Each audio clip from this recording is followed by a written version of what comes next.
I fear not the dark itself, but what may lurk within it.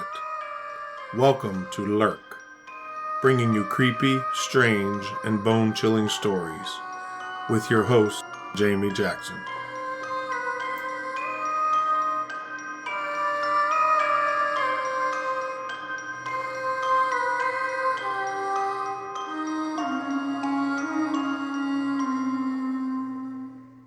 Hey Lookers, welcome to episode 52.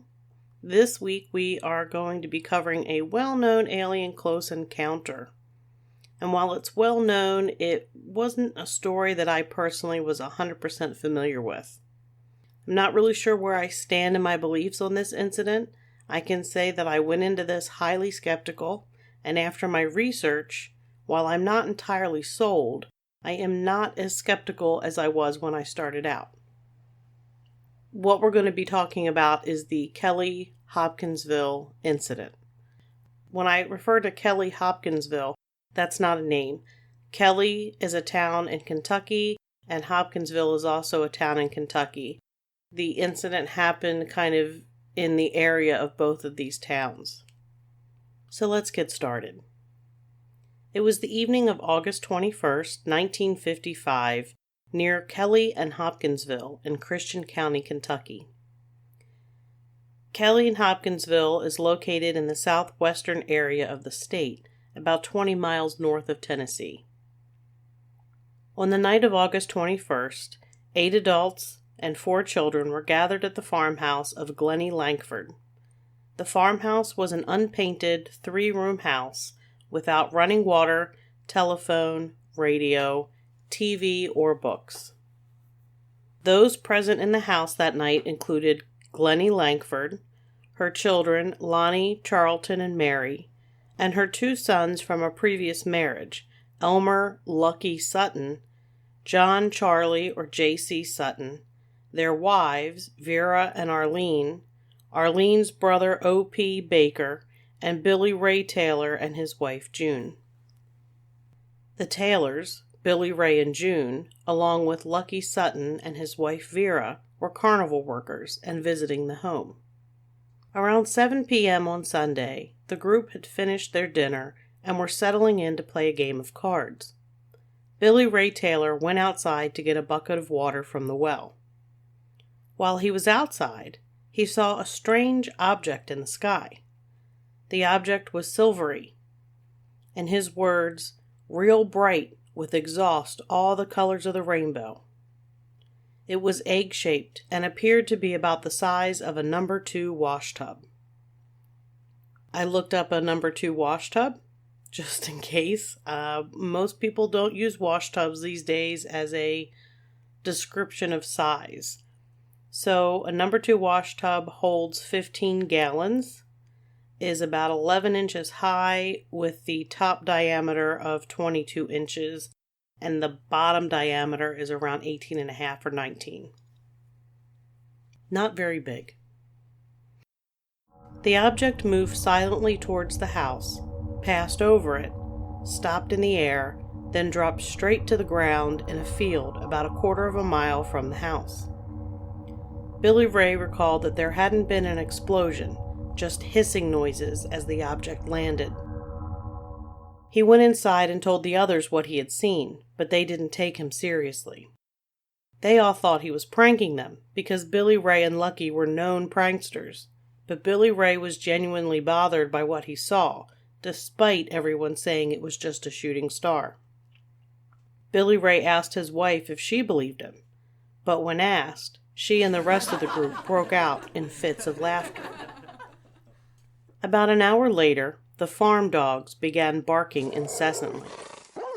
Lucky and Billy Ray went outside to see what was going on. Billy Ray pointed out where he had seen the strange object. The 2 men turned to head back to the card game when they saw a strange glow coming towards them from the woods behind the house. They then realized that in the midst of the glow, there was a small humanoid creature that was floating rather than walking in their direction. Its arms were raised as though it was surrendering. The men yelled and ran into the house. Around this same time, a neighbor who lived about a quarter of a mile to the north of the Sutton farm, noticed the strange lights over at the farm, but assumed that they must be out searching for an escaped pig. Inside, Glennie Langford didn't understand all the commotion. She had lived there for decades, and nothing strange had ever happened. Not wanting the younger children upset by the talk of otherworldly goblins, she sent them to bed. In the meantime, the two terrified men grabbed guns. They fired at the little man they had seen as it approached the back door. The men said that the creature did a flip, scrambled upright, then fled into the darkness. Shortly after, they saw a similar creature appear in a side window and fired through the window screen. Seemingly impervious to bullets, the thing did a flip, then disappeared. Another creature showed up outside the screen door, and Billy Ray shot at it through the screen. He went outside to look to see if it had been hit, and one of the creatures reached down from the roof with its clawed hand and grabbed at Taylor, touching his hair. The adult screamed and pulled Taylor back inside. Lucky Sutton, armed with a single-barrel 12-gauge shotgun, stepped out and shot the little man off the roof. The shot knocked the strange creature down, but apparently didn't harm him. A pair of glowing eyes and a set of talons appeared in the living room window, and J.C. shot at it through the glass with a 20-gauge shotgun, which was followed by a bullet fired by Billy Ray. The creature was hit, and it did a backflip and took off running. Glennie, who was a highly religious woman, started praying, concerned perhaps the things were sent by the devil himself. The kids woke up at this point. How could they not? There's gunshots all over the place. And Lucky sent the kids and the women to a back room to hide. Glennie stayed because she wanted another look. The creatures they saw were about 3.5 feet tall, had oversized heads that were nearly perfectly round. The arms extended almost to the ground, and their hands had talons. Their oversized eyes glowed with a yellowish light. Their bodies gave off an eerie shimmer in the darkness, as though it was made of a silver metal. Billy Ray and Lucky surveyed the front yard, while the other two men and Glennie waited inside. Someone yelled to look up in the maple tree. "Look up in the maple tree!" And this time everyone could see one of the creatures on a branch above them. Billy Ray and Lucky shot at it, but instead of falling, it floated off. The noise they heard when they fired at another one coming around the corner sounded like bullets hitting metal.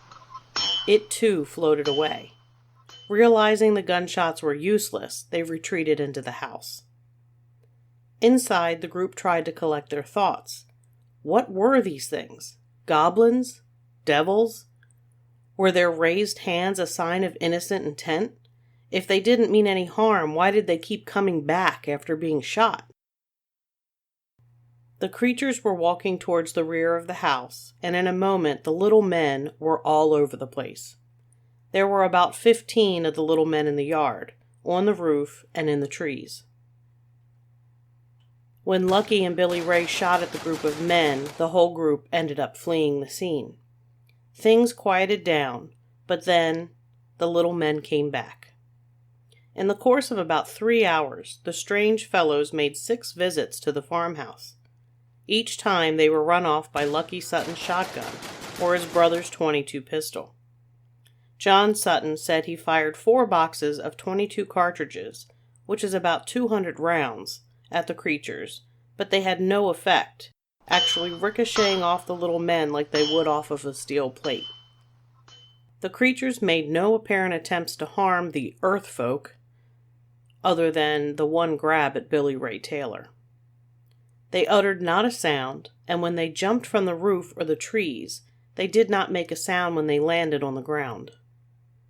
The creatures were further described as being shiny, like chrome all over, with slick bald heads, big eyes, and pointed ears.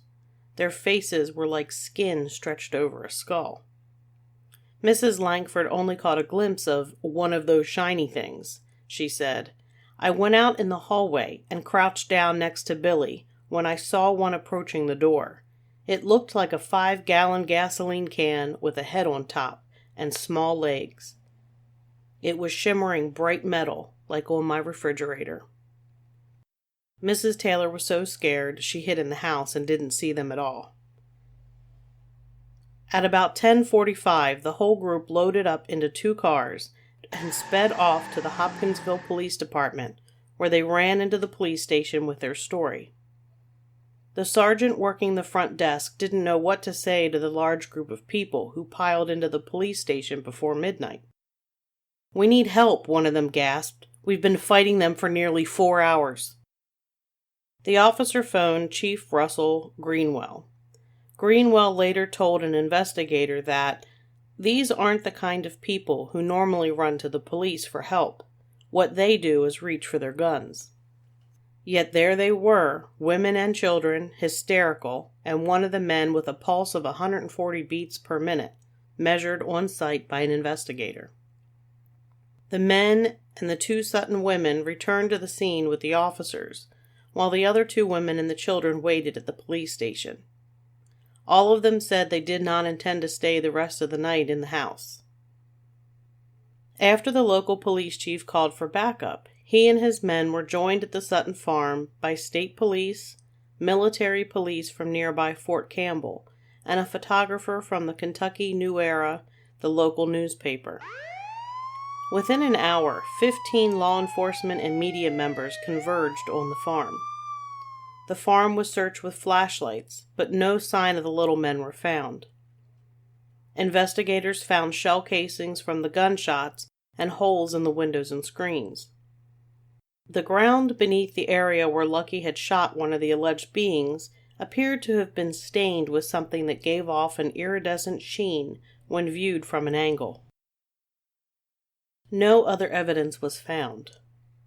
They also did not find any evidence of heavy drinking, and according to Glennie Langford, liquor was not allowed in her house. The family members were questioned separately, but they all had the same consistent account of the night's events. After hours of investigation, the police left. Everyone returned to the home, but at about 3 a.m., the creatures returned. Mrs. Langford said she repeatedly saw one glowing by her bedside window. Its claw-like hand would rest on the screen. She called out to Lucky, and he and Billy Ray kept watch with their guns for the remainder of the night. The creatures left just before daybreak, and the family would never see them again. The next day, Monday, police investigators returned to the farmhouse, searching for evidence of a saucer landing, footprints, blood trails, or scratch marks on the roof. They found nothing. The neighbor who reported seeing the lights at the farm also said he heard the gunshots that night, but he assumed they were dealing with a predator, possibly a bobcat, attacking the livestock. A local radio station employee interviewed the family, was impressed by their remarkable specificity and consistency in their accounts, even though the men were away from the farmhouse all day and not able to coordinate stories with the others.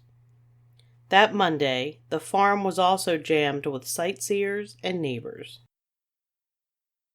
The family was plagued with looky-loos, and this disgusted Lucky Sutton, who said if the men came back, "I'm not going to let anyone know about it." Monday and Tuesday, the Suttons put up no trespassing signs. Then they put up signs for a 50-cent admission fee to enter the property, $1 for information, and $10 for taking photos. After that, skeptics blasted them for being fortune seekers, and any remaining goodwill towards the family diminished. Neighbors grew cold, and 10 days later, the Suttons left Kelly for good. The local police never had anything to say about the events. There was one local officer by the name of Frank Dudas, who was a city police desk sergeant not on duty that night and who had not been at the scene. He said, "I think the whole story is entirely possible. I know I saw the saucers. If I saw them, the Kelly story could certainly be true." Sergeant Dudas was one of 2 city policemen who reported seeing 3 flying saucers early one morning the summer before. Glennie Langford said, "The lies they told about us, they said that we were drinking. Glennie didn't allow alcohol or even cursing on her property, and the Suttons were known as a very quiet and trustworthy family." The remaining survivors of the encounters refused to talk about the incident. And this incident brought about the term little green men. While the creatures seen at the Sutton farm were called little men or little silver men, another report of a large green creature ended up being combined with this encounter, and the newspaper used the term little green men. So what happened that night on the farm? The first thought in rural Kentucky was too much moonshine. That honestly was my first thought. When I brought up this story to other people, that was their first thought. Probably too much moonshine, or a bad batch of moonshine. But in researching, I kept reading that Glennie Langford was known to not allow drinking alcohol, not only just in the house, but anywhere on her property. People consistently said this. It wasn't just Glennie Langford. It was her friends, her neighbors. Other people in the community said the same thing. That's what she was known for. Also, the desk sergeant who first encountered the family at the police station said no one appeared to be inebriated. Further, investigators at the house said they found no evidence of drinking or of alcohol at all. The direct quote was that all officials agreed that there was no drinking involved. So that's it. Official stance, nobody was drinking. Drinking is not an option here. Did not happen. Another theory is that the family mistook some angry great horned owls for aliens, and that's what caused all this ruckus. Again, this was a theory that I thought was probable, until I started researching and thinking critically. One of the descriptions mentions that the eyes of the creatures were wide set, about 6 inches apart. Owls do not have wide set eyes. Not even kind of. Also, great horned owls do not have any kind of coloring or pattern that could be mistaken for eyes. The creatures had yellowish glowing eyes. If we assume that they are talking about eye shine, most owls reportedly have reddish-orange eye shine. Also, seeing eye shine requires that a light be shined at the owl or the animal. There is no mention of any lights being used. In fact, the only light mentioned was the light that came from the creatures who glowed. Owls don't glow, in case you weren't sure. Another part of the owl theory is that the owls can be aggressive when defending a nest or territory. Great horned owls lay eggs once per year, in January and February. This incident happened in August, so there is no nest of young to defend.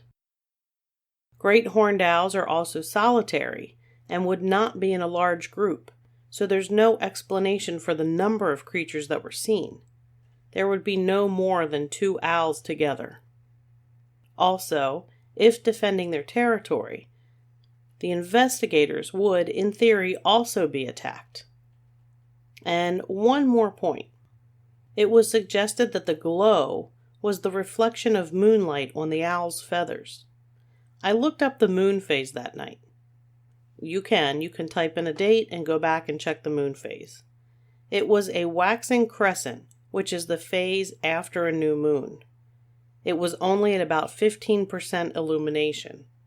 I don't really think that's enough to make owls glow so brightly the neighbor a quarter of a mile away can see it. The incident eventually attracted the attention of the Air Force program called Project Blue Book. Documents suggest that its team never officially pursued the matter beyond checking in with their counterparts, the MPs from Fort Campbell, who had been on the scene briefly the first night. The most in-depth investigation on the incident was done by Isabel Davis. She felt none of the explanations, hoax, group hallucination, publicity stunt, owls, etc., made sense. Davis's opinion of Glennie Langford was that she was a somber, no-nonsense woman who abhorred the limelight and had no reason to lie. None of the witnesses had any history of making preposterous allegations. Another interesting point is that the incident happened along latitude 37 north, which is said to be a location of high-frequency UFO sightings and other anomalies. The latitude 37 north runs through the southern borders of Utah, Colorado, and Kentucky, and the northern borders of Arizona, New Mexico, and Oklahoma. You might recognize some of those states as locations of some crazy stuff, like Skinwalker Ranch from episode 9 and 10, and the Phoenix Lights in episode 14. And let's not forget Roswell. So as I mentioned, I'm still on the fence with this one. I believe that something happened that night. I don't buy into any of the explanations that have been proposed so far. No alcohol. I don't think anyone would carry a prank out to the degree that involved law enforcement. It's not Al's, and the family moved because of the attention and ridicule they were receiving. So the thought that they did this as a publicity stunt doesn't seem very feasible. But it's so fantastic that I can't quite get to the point of being able to suspend disbelief and say, yes, it was in fact little shiny men. There's a song in there somewhere, I know it. Is it Shiny Happy People? I don't know. So what do you think? Send me an email and let me know, or start a discussion on one of our social media platforms. That's going to do it for this episode. You can listen to us on your favorite podcast platform or at lurkpodcast.com, where you can find all the episodes along with links to our social media. If you haven't already, give us a follow. If you have any suggestions for topics or you want to share an opinion on an episode, you can drop us a line at lurkpodcast@yahoo.com. We have merch at lurkpodcastmerch.com. I just added a new Bigfoot-inspired design just in time to get some ordered for June 18th, which is the East Coast Bigfoot Research Organization. They are having their convention, their Bigfoot convention in Staunton, Virginia. Lurk will be there vending, so we'll have some t-shirts, and this new design will be one of them. If you happen to be in the area, consider stopping by and saying hello and getting a t-shirt. So that's going to do it, and until next time, keep lurking. Look up in the maple tree!